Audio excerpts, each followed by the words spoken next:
साथियों अभी मेरी एक बेल लगी हुई थी जिसमें कि जब आर्गुमेंट चल रहे थे, हम मेरिट्स पे हम बेल को आर्ग्यू कर रहे थे। तो उसमें क्या हुआ कि ग्राउंड ऑफ अरेस्ट पे क्वेश्चन ऑफ लॉ पे एक पॉइंट रेज़ हो गया, जो कि ग्राउंड ऑफ अरेस्ट मैं पहले भी बता चुका हूँ। अब उसमें क्या है कि ऑनरेबल सुप्रीम कोर्ट का एक जजमेंट था जिसमें मीर साहब वर्सेस महाराष्ट्र, जिसमें कि ऑनरेबल सुप्रीम कोर्ट ने कहा है कि किसी भी एक्यूज पर्सन को जब पुलिस अरेस्ट कर रही है तो उसको ग्राउंड ऑफ अरेस्ट मस्ट है कि उसको कम्युनिकेट हो, रिटन लैंग्वेज में हो और same language of the accused person होनी चाहिए। अब बात ये आती है कि ये प्रोग्रेसिवली होगा या रेट्रोस्पेक्टिवली अप्लाई होगा। ये प्रोग्रेसिवली अप्लाई होगा, जज साहब का ये कहना था। लेकिन हमने जो उसमें निकाल के बताया कि 4 सीट में ग्राउंड ऑफ अरेस्ट दिए ही नहीं गए, कम्युनिकेट ही नहीं हुए एक्यूज पर्सन को।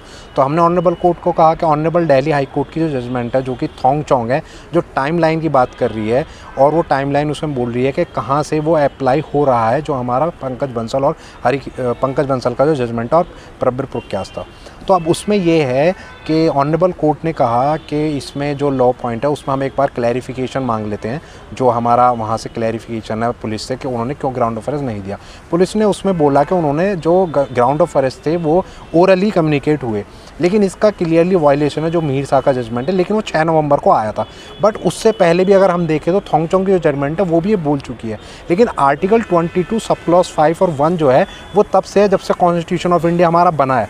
तो ग्राउंड ऑफ अरेस्ट की जो बात है, जो आर्टिकल 20 जो कहता है, वो ग्राउंड ऑफ अरेस्ट की बात तब से जब से हमारा कॉन्स्टिट्यूशन इन फोर्स में आया है।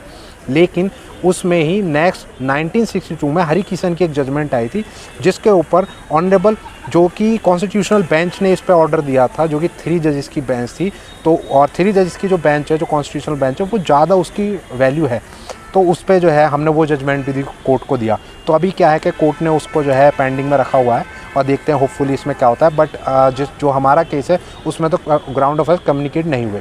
तो मैं सिंपल ये कंक्लूजन है हमारी इस वीडियो का कि जो भी कोई एक्यूज पर्सन है किसी भी एलिगेशन में और पुलिस उनको अरेस्ट कर रही है, तो ये आपका फंडामेंटल राइट है कि आपको ग्राउंड ऑफ अरेस्ट कम्युनिकेट होने चाहिए रिटन में और आपकी सेम लैंग्वेज में। अगर ग्राउंड ऑफ अरेस्ट कम्युनिकेट नहीं होते हैं तो ये आर्टिकल 22 सब क्लॉज 5 का क्लियरली वायलेशन है, आपके फंडामेंटल राइट का वायलेशन है, जिसको आप अपोज कर सकते हैं।